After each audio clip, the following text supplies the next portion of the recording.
ज्योति मात्र जिनका स्वरूप है, निर्मल ज्ञान ही जिनका नेत्र है, जो तीन लिंग स्वरूप ब्रह्म है, उन परम शांत कल्याण में भगवान शंकर को हमारा नमस्कार है। ओम नमः शिवाय। प्रेम से बोलिए लक्ष्मी नारायण भगवान की जय हो।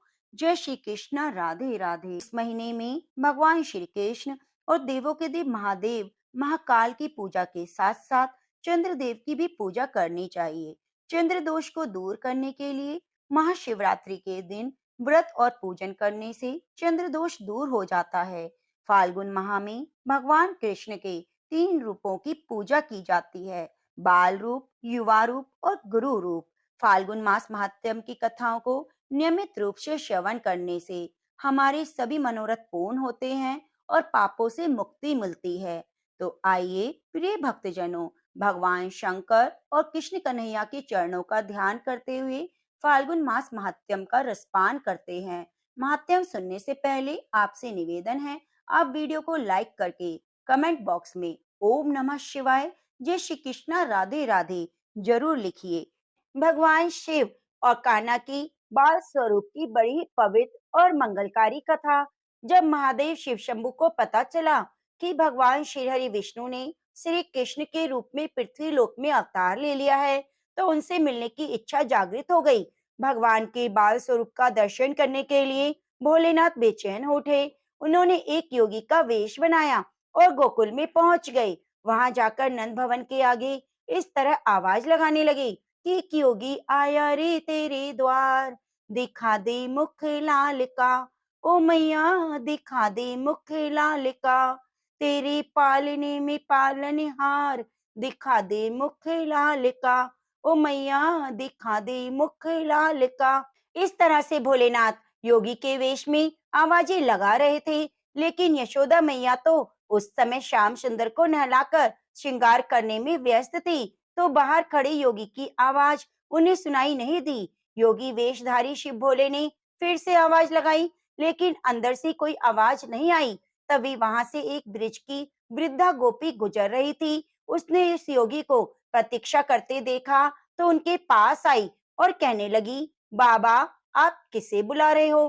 तो योगी कहने लगा, इस घर की गृह स्वामिनी को बुला रहा हूँ। माई, तो गोपी कहने लगी, आपको भिक्षा चाहिए? तो योगी ने कहा, हाँ माई भिक्षा चाहिए। तो गोपी कहने लगी, यहाँ पर तो कोई दिखाई नहीं देता, चलो आप मेरे घर चलो, वहां मैं तुम्हें भिक्षा दूंगी, अन्न वस्त्र धन जो भी मांगोगी वह दे दूंगी। तो योगी कहने लगा, नहीं माई, मेरा एक नियम है, मैं हर एक दिन एक घर पर ही जाकर अलख जगाता हूँ। अगर उस द्वार पर कुछ मिल जाता है तो ठीक है, अन्यथा उस दिन और किसी द्वार पर नहीं जाता। तो बाबा की बात सुनकर गोपी कहने लगी, हे भगवान, यह योगी बाबा तो आज भूखे ही रहेंगे, तो यह तो अच्छी बात नहीं होगी। तो योगी कहने लगा, हाँ माई, आज मुझे भूखा ही रहना पड़ेगा, जैसी प्रभु की इच्छा वैसा ही होगा। तो गोपी बोली, नहीं नहीं बाबा, हमारे गांव से आज तक कोई साधु भूखा नहीं गया, यह तो सारे गोकुल के लिए लज्जा की बात बन जाएगी। बाबा तुम यहीं ठहरो, मैं अंदर जाकर देखती हूँ कि यशोदा रानी कहाँ है। ऐसा कहकर वह वृद्धा गोपी नंद भवन के अंदर गई और देखती है यशोदा मैया तो श्याम सुंदर का श्रृंगार कर रही थी और उन्हें लोरी गाकर सुला रही थी। इधर खड़े योगी वेशधारी भगवान शंकर ने मन ही मन कहा कि प्रभु आपके दर्शन किए बगैर तो मैं नहीं जाने वाला। गोपी अंदर जाकर मैया यशोदा से कहती है, ओ यशोदा रानी क्या कर रही हो? तो यशोदा मैया बोली, आओ काकी क्या बात है? तो वह गोपी कहने लगी, एक तेरे द्वार पर योगी कब से भिक्षा के लिए खड़ा है और तू उसकी आवाज सुन ही नहीं रही। तो मैया यशोदा कहने लगी, मुझे तो सुनाई नहीं दिया, तुम ऐसा करो उसे भिक्षा दे दो। तो गोपी कहने लगी, मुझे तो कोई वो बड़ा महात्मा लगता है, आज तक मैंने ऐसे योगी को कहीं नहीं देखा, उसके मुख पर आंख भी नहीं टिकती, इतना तेज है कि जैसे सूर्य का तेज होता है। उसका नियम तो देखो कितना कड़ा है। वो कहता है जिस द्वार पर भिक्षा के लिए खड़ा हो जाता हूँ बस वहीं से भिक्षा लेता हूँ और भिक्षा ना मिलने पर भूखा ही लौट जाता हूँ। तो यशोदा मैया कहने लगी, काकी भिक्षा के लिए देखो मैंने आटा चावल दाल गुड़ घी सब कुछ ले लिया है, मुझे लगता है इतना सामान तो 2-4 दिन के लिए काफी होगा, अब चलो चलते हैं। तो गोपी कहने लगी, बेटा दक्षिणा के लिए भी कुछ ले लो, बड़े दिव्य मूर्ति हैं, उसे प्रसन्न करो तो आशीर्वाद पाओगी। यशोदा मैया कहने लगी, काकी अभी लेकर आती हूँ, मैं तो भूल गई थी। तो यशोदा मैया जाकर संदूक से धन और एक मोती की माला निकालते हुए कहती है, काकी आप कहते हैं कि बड़ी ही दिव्य आत्मा है, यह लो बहुमूल्य मोतियों की माला, यही दे देती हूँ। तो इधर बाहर खड़े शिव जी मन ही मन श्याम सुंदर से इस तरह बातें कर रहे थे कि प्रभु दर्शन देने में इतना संकोच क्यों।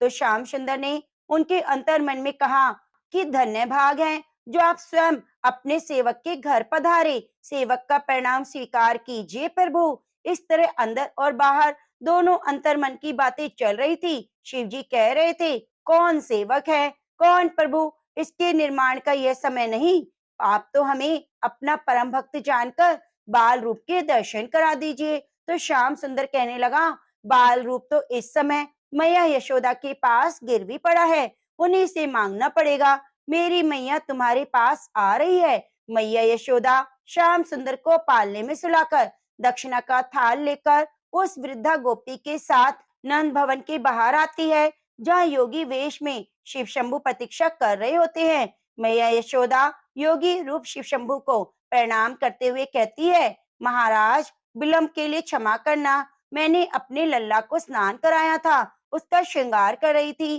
तो शंभु कहने लगे, मैया तुम धन्य हो जिसको ऐसे दिव्य बालक की सेवा का सौभाग्य प्राप्त हुआ। माँ मुझे भी उस परम दिव्य शिशु के दर्शन करा दो। तो यशोदा मैया कहने लगी, क्षमा करो बाबा, अभी मैंने नहलाया है, हवा में उसे बाहर निकालूं तो ठंड लग जाएगी। तो शिव शंभु कहते हैं, मैया हवाओं का चलना न चलना जिसके संकल्प मात्र पर निर्भर है, उसके लिए व्यर्थ की शंका मत करो, उसे एक बार मेरे पास लेकर आओ, मैं उसके दर्शन की लालसा से तुम्हारे द्वार पर आया हूँ। तो यशोदा मैया कहने लगी, नहीं बाबा, मैं उसे बाहर नहीं ला सकती, आप ये भिक्षा ग्रहण कीजिए और मुझे क्षमा कीजिए। तो योगी वेशधारी शिव शंभु भिक्षा की थाली की ओर देखकर इस प्रकार मैया यशोदा से कहने लगे, मैया यह मोती मानक धन मेरे लिए तो पत्थर के टुकड़े हैं, मेरे किस काम के, मुझे इनका लोभ नहीं, चाहे तो हीरे मोती मानक मुझसे ले लो, मुझे लल्ला के दर्शन करा दो, वही हमारी भिक्षा है। फिर योगी वेशधारी शंकर ने अपने कमंडल से हीरे मोती निकालकर मैया यशोदा की थाल में रख दिए, जिसे देखकर मैया यशोदा बहुत हैरान हुई और चिंतित भी हो गई। वृद्ध गोपी से कहने लगी, काकी यह कोई असली साधु नहीं है, मुझे तो लगता है कोई माया भी है। तो वृद्धा गोपी चुपचाप खड़ी यशोदा मैया का करुण चेहरा देखती रही। फिर यशोदा मैया ने अपनी आंखों में आंसू भरकर योगी वेशधारी शिव शंभु से कहा, देखो बाबा, तुम जैसे कोई मायावी पहले यहाँ आ चुके हैं, सभी इसी प्रकार की चिकनी चुपड़ी बातें करते थे। तेरा लल्ला तो बड़ा दिव्य बालक है, उसका दर्शन करा दे, उसे मेरी गोद में दे दे। जब मैं उसे दे देती तो सब उसका अनिष्ट करने की चेष्टा करते। मेरे लल्ला ने आप लोगों का क्या बिगाड़ा है जो आप लोग उनके पीछे लग गए हैं। इस तरह कहते हुए कड़े शब्दों में यशोदा मैया ने कहा, भिक्षा चाहिए तो लीजिए, अन्यथा अपने स्थान को पधारिए, पर मैं अपने लल्ला को बाहर नहीं लाऊंगी। तो मैया के शब्द सुनकर शिव शंभु कहते हैं, मैया ऐसा कठोर मत बनो, मैं बहुत दूर से कैलाश पर्वत से आया हूँ। मैया यशोदा फिर कठोर शब्दों में कहती है, कैलाश गए थे तो वहां शिव के साक्षात दर्शन कर लेते, या क्यों आए हो। तो शंभु कहने लगे, भोली मैया, भगवान के साक्षात दर्शन करना तो कोई कठिन कार्य नहीं, परंतु उनके बाल स्वरूप के दर्शन करना अत्यंत ही दुर्लभ है। उसी की लालसा से मैं तेरे द्वार पर आया हूँ, कई युगों के बाद ही यह दर्शन मिले हैं। तो यशोदा मैया कहती है, नहीं नहीं योगी बाबा, मुझे क्षमा कर दो, मेरे बच्चे को मैं बाहर नहीं लाऊंगी, मेरे पति की आज्ञा है कि किसी अनजान व्यक्ति के सामने अपने लल्ला को मत लेकर जाना। मैया यशोदा को इस प्रकार फैसले पर अड़िग देखकर भगवान श्याम सुंदर ने पूरनमासी बुआ को वहां भेज दिया, जहां वाद विवाद चल रहा था। पूरनमासी बुआ स्वयं भगवती योग माया थी, जो भगवान के जन्म से पहले ही गोकुल में आ गई थी। जैसे ही पूरनमासी बुआ वहां पहुंची तो कहने लगी, यशोदा ये अनजान व्यक्ति नहीं है, मैं इन्हें अच्छे से जानती हूँ, मैंने तुम्हें कहा था ना, गोकुल में आने से पहले मैं काशी में रहती थी, वहीं इनके दर्शन किए। सचमुच में परम दिव्य शक्ति हैं, शक्तिपति हैं। ऐसा कहते हुए पूरनमासी बुआ आंखों में आंसुओं की धार लिए भगवान शिव के चरणों में अपना शीश रखकर उन्हें प्रणाम करती है और उठकर यशोदा मैया से कहती है, यशोदा, इन्हें अपने लल्ला के दर्शन करा दो। यशोदा रानी, इन्हें लल्ला के दर्शन करा दो। इनका आशीर्वाद पाकर तेरा लल्ला बड़ा प्रसन्न हो जाएगा। तो यशोदा मैया हैरान होकर पूरनमासी बुआ से कहती है, बुआ, क्या तुम सचमुच कह रही हो? तुम सच में इन्हें जानती हो? तो बुआ कहने लगी, हाँ री यशोदा, मैं सच जानती हूँ। यह तो तेरा सौभाग्य है जो तेरे लल्ला का प्रेम इन्हें तेरे द्वार तक ले आया। तो यशोदा मैया कहने लगी, बुआ, इनकी वेशभूषा तो देखिए, लंबी लंबी जटाएं, बदन में बदबू आ रही है, गले में सर्पों की माला लगी हुई है। मेरा लल्ला देखकर डर जाएगा। ना बाबा ना, मेरे लल्ला को मैं बाहर नहीं लाऊंगी। बेचारी भोली भाली मैया को क्या पता था कि उनके द्वार पर स्वयं भगवान शिव पधारे हैं। यह यशोदा से ऐसा सुनकर पूरनमासी बुआ ने कहा, नहीं यशोदा रानी, इनके दर्शन मात्र से समस्त भय का नाश हो जाता है, सारी बाधाएं दूर हो जाती हैं। मुझ पर विश्वास करो, मैं तुमसे कभी झूठ नहीं बोलूंगी। वृद्धा गोपी ने पूरनमासी बुआ का समर्थन करते हुए कहा, यशोदा रानी, ये पूरनमासी बुआ कभी झूठ नहीं बोलती। यशोदा रानी, तुम्हें याद है जब पहले पहले गोकुल में आई थी, तब इसी ने तुम्हें आशीर्वाद दिया था कि तुम्हारे लल्ला होगा। उस समय तुम सब लोग आशा छोड़ चुके थे। ये सदा सच कहती हैं, इनकी बात मान लो। ले जाओ बेटी, अपने लल्ला को ले आओ, बाहर ले आओ। तो यशोदा मैया कहने लगी, मैं लल्ला को तो ले आऊंगी, पर इनके हाथों में नहीं दूंगी। तो पूरनमासी बुआ ने कहा, जा बेटा, लल्ला को ले आ, योगी बाबा दूर से ही आशीर्वाद दे देंगे। तो यशोदा मैया नंद भवन के अंदर जाती है और श्याम सुंदर को लेकर अपनी गोद में उठाकर कहती है, अरे ओ लल्ला, चल तेरे दर्शन के लिए कोई आया है। यह कहकर यशोदा मैया श्याम सुंदर को बाहर ले आती है, जिसे देखकर योगी वेशधारी शिव शंभू प्रेम से गदगद हो उठते हैं। श्याम सुंदर के बाल स्वरूप को टकटकी लगाए निहारते रहते हैं, जैसे पूर्णिमा की रात को चकोर चांद को टकटकी लगाए निहारता है। तो यशोदा मैया कहती है, लो योगी बाबा, लल्ला को देख लो और आशीर्वाद दे दो। भगवान शिव शंभू अपने प्रिय श्याम सुंदर के इस बाल स्वरूप को देखकर उन्हें नमस्कार करते हैं और श्याम सुंदर भी चेहरे पर मधुर मुस्कान लाकर उन्हें देखते रहते हैं। फिर शिव शंभू मैया यशोदा से कहते हैं, मैया आज्ञा हो तो इनके चरणों में अपना मस्तक रख लूं। तो यशोदा मैया कहती है, नहीं, मेरे लल्ला को छूने नहीं दूंगी। तो पूरनमासी बुआ योगी से कहती है कि पहले अपनी चरण रज तो दीजिए। ऐसा कहकर पूरनमासी बुआ शिव शंभू के चरणों की रज लेकर श्याम सुंदर के ललाट पर लगा देती है। शिव शंभू के चरण रज पाकर श्याम सुंदर मनी मन शिव शंभू से कहते हैं, धन्यवाद प्रभु, बहुत बहुत धन्यवाद। अंतर्यामी भगवान शिव श्याम सुंदर के मन की बात को सुनकर कहते हैं, प्रभु, ये कहाँ का न्याय है? हम कितनी दूर से आकर भी आपके बाल रूप का आलिंगन नहीं कर सके। जिनके श्री चरणों से निकली पवित्र गंगा को हम अपने शीश में धारण करते हैं, उन्हें श्री चरणों को एक बार छू लेने दीजिए। प्रभु और भगवान शिव शंभू अपने ही शरीर के एक अदृश्य प्रतिबिंब से श्याम सुंदर के चरणों का स्पर्श करते हैं और उनकी स्तुति पुरुष सुख से करते हैं, जो भगवान श्री श्याम सुंदर को बहुत ही प्रिय है। उसके बाद योगी वेशधारी शिव शंभू यशोदा मैया से झूम झूम कर नाच नाच कर कहते हैं कि युग युग जिए तेरो लाल, ओ मैया, युग युग जिए तेरो लाल, मेरे नैना हुए निहाल, निरख मुख लाल का, प्यासी अखियां हुई रे निहाल, निरख मुख लाल का। तो यह सुनकर यशोदा मैया खुश हो जाती है और कहती है, योगी बाबा, अपनी भिक्षा तो लेते जाइए। तो महादेव शिव शंभू ने झूमते गाते हुए कहा, रख लो हीरे मोती, ये पत्थर मेरे किस काम के? योगी तो हो गया माला माल, निरख मुख लाल का, मैं तो हो गया माला माल, निरख मुख लाल का। ऐसा कहते कहते योगी वेशधारी शिव शंभू अंतर ध्यान हो जाते हैं। ऐसा अनुपम दृश्य देखकर स्वर्ग लोक के सभी देवी देवता खुश होकर फूलों की वर्षा करते हैं। तो प्रेम से बोलिए, बाल गोपाल की जय। हर हर महादेव।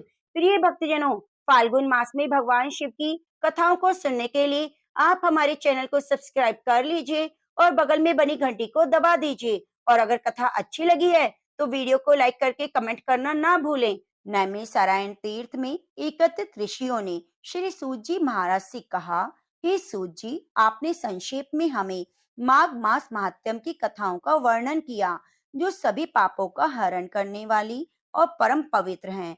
हम सभी ने बहुत ध्यान पूर्वक सुना। अब हम लोग त्रिपुर विनाशक शिव जी के महात्म्य और उनके मंत्रों की महिमा को भी सुनना चाहते हैं।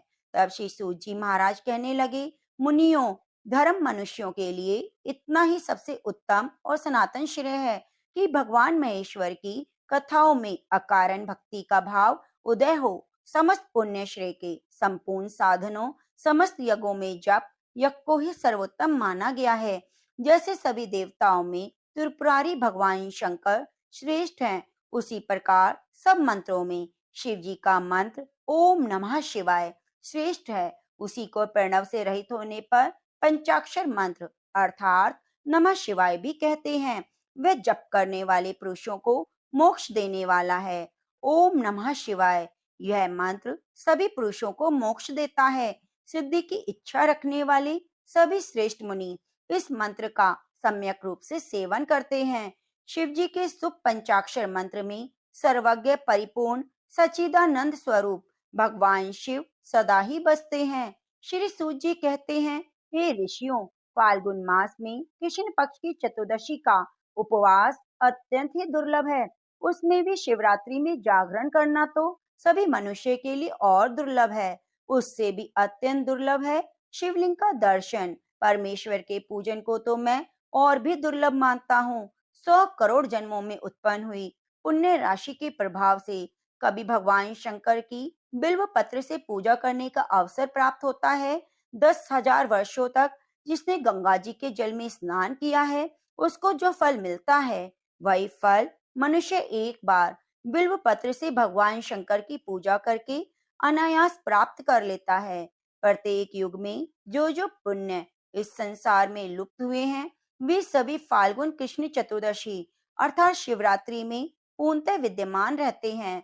लोक में ब्रह्म आदि देवता और वशिष्ठ आदि मुनि इस फाल्गुन कृष्ण चतुर्दशी की भूरी भूरी प्रशंसा करते हैं। इस शिवरात्रि को अगर किसी ने उपवास किया तो उसे 100 यज्ञों से अधिक पुण्य मिलता है।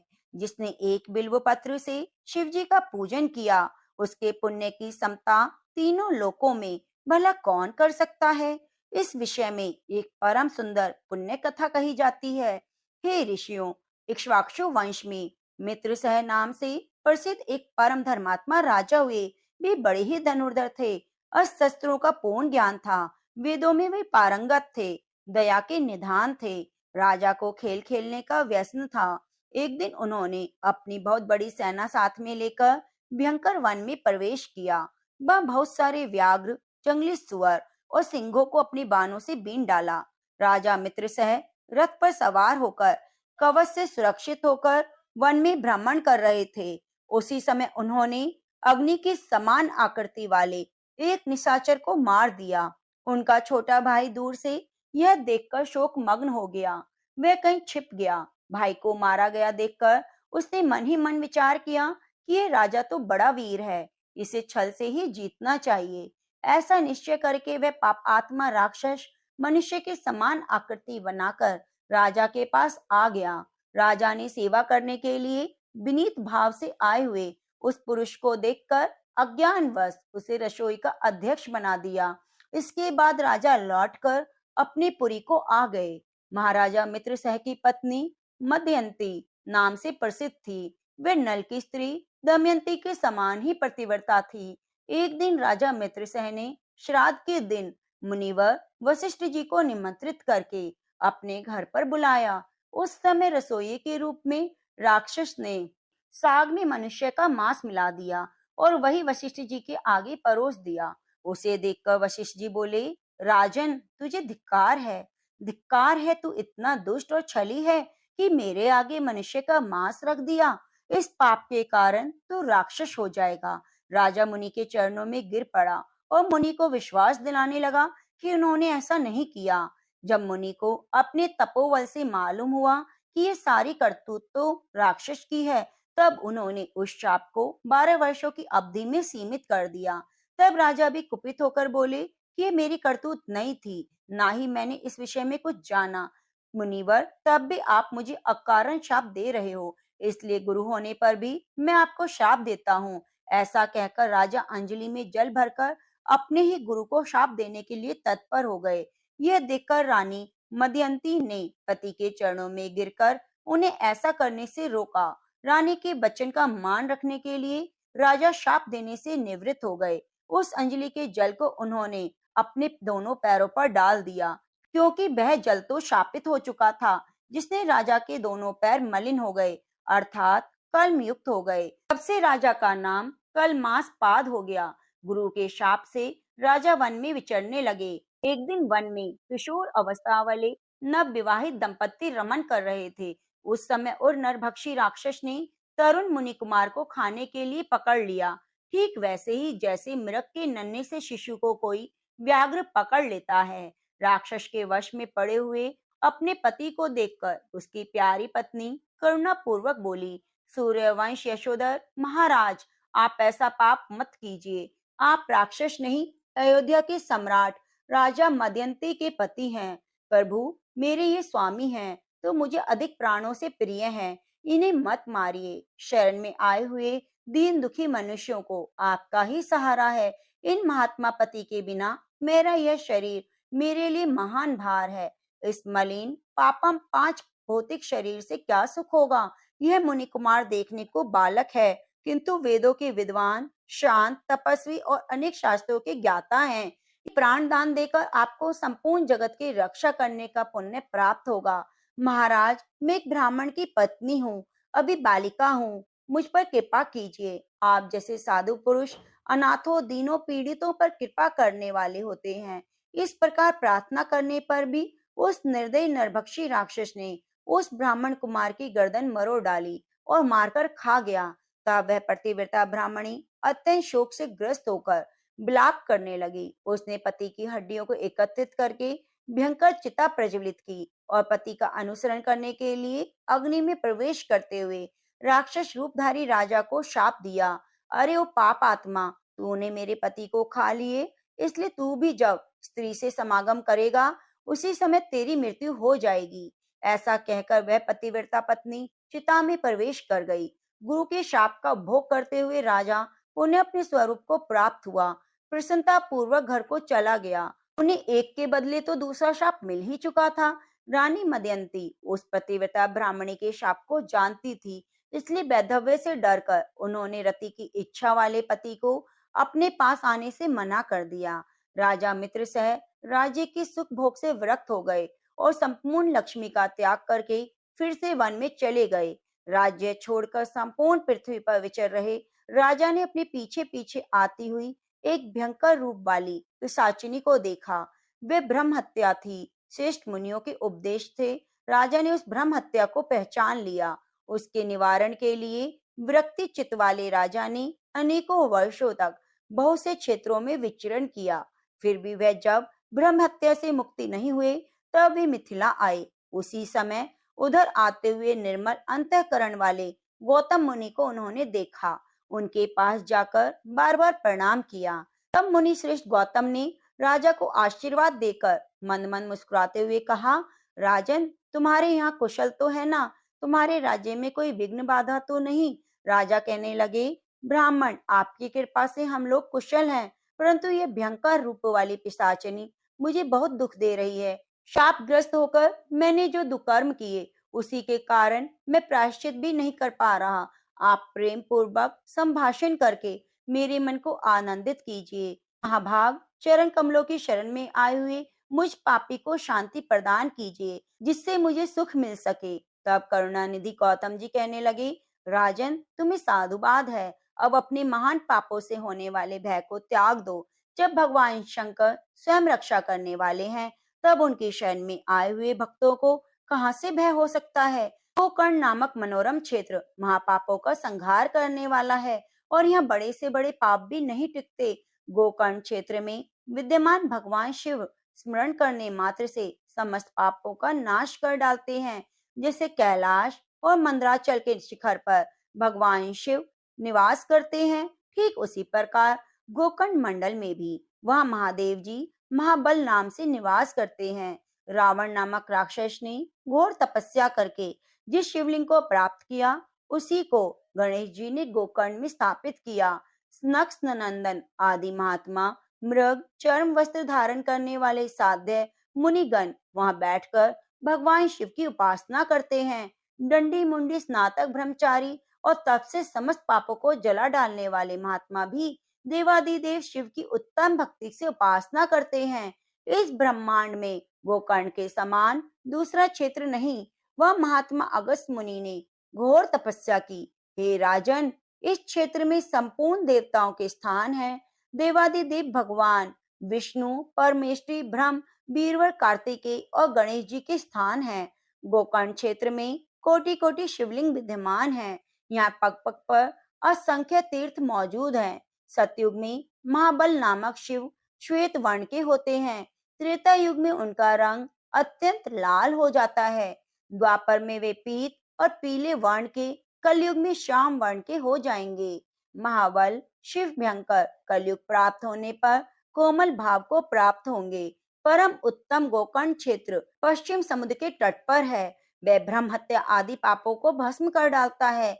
इस संसार में जो ब्रह्म हत्या, भूत द्रोही और अन्य पापों से ग्रस्त है, वे गोकर्ण तीर्थ में पहुंचकर वहां के तीर्थों में स्नान करके महाबल नामक शिव का दर्शन करके शिवलोक को प्राप्त होता है। वहां पुण्य तिथियों को, पुण्य नक्षत्र और पुण्य दिन में जो महेश्वर की पूजा करते हैं, वे शिव रूप हो जाते हैं।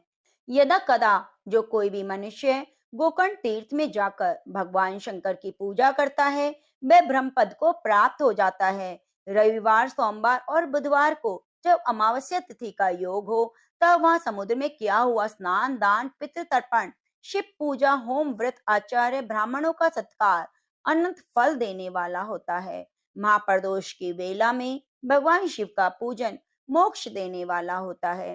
फाल्गुन मास में जो पुण्य परम कृष्ण पक्ष की चतुर्दशी आती है, उस दिन शिवलिंग और बिल्व पत्र इन सब का योग दुर्लभ है। अहो माया कैसी प्रबल है कि जिससे मुड़े हुए मनुष्य भगवान शिव की इस महातिथि को उपवास तक नहीं रखते। शिवरात्रि का उपवास, जागरण, भगवान शंकर के समीप निवास और गोकर्ण क्षेत्र का वास, इन सब का सुयोग होना मनुष्य के लिए शिवलोक में जाने की सीढ़ी है। हे राजन, मैं भी इसी समय गोकर्ण तीर्थ से लौटकर आया हूँ। शिवरात्रि को उपवास करके भगवान शिव का महोत्सव देखकर लौटा हूँ। शिवरात्रि पर वहां का महान उत्सव देखने के लिए सभी देशों से चारों वर्णों के लोग वहां आए हैं। स्त्री, बालक, वृद्ध, चारों आश्रमों के निवासी वहां आकर देवेश्वर शिव का दर्शन करके कृतकृत्य होता है। लौटते समय मार्ग में एक अद्भुत आश्चर्य की बात देखकर मैं परमानंद में निमग्न होकर कृतार्थ हो गया। तब गौतम मुनि ने राजा को उस आश्चर्य की जो बात बताई, उसका वृतांत आप अगले अध्याय में सुनेंगे। तो प्रेम से बोलिए ओम नमः शिवाय, हर हर महादेव। ये भक्तजनों, अब श्रवण करते हैं कालों के काल महाकाल की अनंत फलदायी पवित्र पावन कथा। कथा स्वयं कार्तिकेय जी ने संतों को सुनाई थी। उनके अनुसार राजा श्वेतकेतु भोलेनाथ के परम भक्त थे। उन्होंने काल को भी जीत लिया। राजा श्वेतकेतु सदाचारी, सत्यवादी, धर्म के मार्ग पर चलने वाले शूरवीर थे। श्रद्धा भाव से भक्ति करते थे। उनके इस भक्ति भाव से महाकाल बहुत ही प्रसन्न थे। उनकी कृपा से श्वेतकेतु के राज्य में कभी भी अकाल मृत्यु नहीं होती। महामारी से अछूता था उनका राज्य। एक दिन राजा श्वेतकेतु का जीवन काल समाप्त होने को था। वे भोलेनाथ की आराधना कर रहे थे। तो चित्रगुप्त जी ने यमराज से कहा, राजा श्वेतकेतु की आयु पूरी हो गई है, अब उनके प्राण हरने जाइए, उनका समय पूरा हो चुका है। तो यमराज जी ने अपने दूतों को आज्ञा दी कि वे जाएं और श्वेतकेतु के प्राण हर कर लाएं। यमदूत राजा श्वेतकेतु के पास पहुंचे तो वे तो मंदिर में भगवान शिव की पूजा में लीन थे। दूत बाहर ही खड़े रहे। जब उन्हें बहुत देर हो गई तो यमराज जी ने कहा, दूत अभी तक कैसे नहीं आए? उन्हें बहुत देर हो गई। तो यमराज जी खुद ही चल पड़े। यमराज स्वयं ही राजा श्वेतकेतु के पास पहुंचे तो उन्होंने देखा वह तो महादेव की साधना में लीन है। अब वे सोचने लगे कि वे कैसे श्वेत केतु के प्राण हरेंगे, क्योंकि भगवान शिव की पूजा में कोई भी उल्लंघन नहीं किया जा सकता। वे बाहर ही खड़े रहे। उधर जैसे ही काल को इसकी सूचना मिली तो उन्होंने तलवार निकाली और शिव मंदिर में जाकर काल ने देखा राजा श्वेत केतु तो अभी भी भगवान शिव के लिंग रूप के सामने बैठे ध्यान मग्न है। वह झपट कर आगे बढ़ा और जैसे ही उसने राजा श्वेत केतु का सर काटने के लिए तलवार उठाई, भगवान शिव ने अपना तीसरा नेत्र खोलकर काल की ओर देखा। भोलेनाथ का तीसरा नेत्र खुलते ही वह काल वहीं भस्म हो गया। थोड़ी देर बाद जब राजा का ध्यान टूटा तो उन्होंने अपनी आंखें खोली। राख में बदल चुके काल को देखा तो उन्हें चिंता हुई, यह कौन है? और उन्होंने भगवान शिव से पूछा, हे भोलेनाथ, ये किसकी राख है और क्यों जलाया? तब भोलेनाथ ने बताया, ये काल था जो तुम्हारे प्राण हरने आया। राजा श्वेत केतु ने कहा, महाकाल, यह तो आपकी ही आज्ञा से तीनों लोकों में विचरण करते हैं, लोगों को नियंत्रण में रखते हैं, इसी से तो सारे संसार का कार्य चलता है। आप इन्हें अतिशेष जीवन दे दें। शिव की कृपा से काल जाग उठा। उसने उठते ही श्वेत केतु को अपने गले से लगाकर बोला, राजा, तुम जैसा तीनों लोकों में कोई और नहीं। तुमने तो कालों के काल महाकाल को भी जीत लिया। उसने कहा, ऐसे भक्त जो शिव जी के परम भक्त हैं, पूरी श्रद्धा से महाकाल की पूजा करते हैं, गले में रुद्राक्ष धारण करते हैं, ओम नमः शिवाय मंत्र का निरंतर जाप करते हैं, उन्हें कभी भी अकाल मृत्यु का ग्रास नहीं बनना पड़ेगा। तो प्रेम से बोलिए, ओम नमः शिवाय। हर हर महादेव। अब आइए सुनते हैं लपसी तपसी की कथा। कहते हैं कि लपसी तपसी की कथा हमें हर कथा कहानी में जरूर सुननी चाहिए। एक लपसी था, एक तपसी था।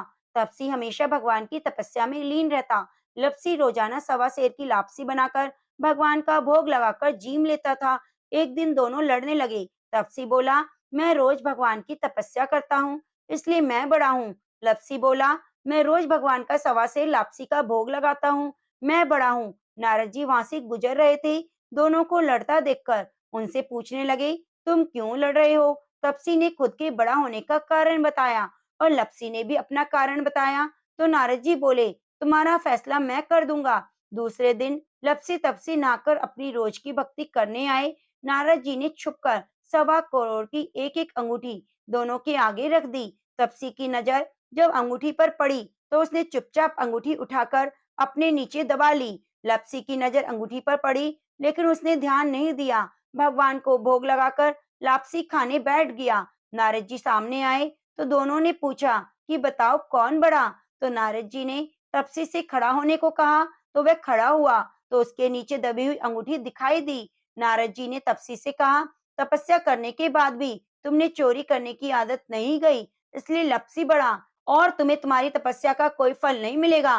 तपसी शर्मिंदा होकर माफी मांगने लगा। उसने नारद जी से पूछा, मुझे मेरी तपस्या का फल कैसे मिलेगा? नारद जी ने कहा, यदि कोई गाय कुत्ते की रोटी नहीं बनाएगा तो उसका फल तुझे मिलेगा। यदि कोई ब्राह्मण को भोजन कराकर दक्षिणा नहीं देगा तो उसका फल तुझे मिलेगा। यदि कोई साड़ी के साथ ब्लाउज नहीं देगा तो उसका फल तुझे मिलेगा। यदि कोई दिए से दिया जलाएगा तो उसका फल तुझे मिलेगा। यदि कोई सारी कहानी कहकर तुम्हारी कहानी नहीं सुनेगा तो उस कथा कहानी का फल तुम्हें मिलेगा। उसी दिन से हर वृत्त कथा कहानी के साथ लपसी तपसी की कहानी भी सुनी जाने लगी। तो प्रेम से बोलिए, लपसी तपसी की जय।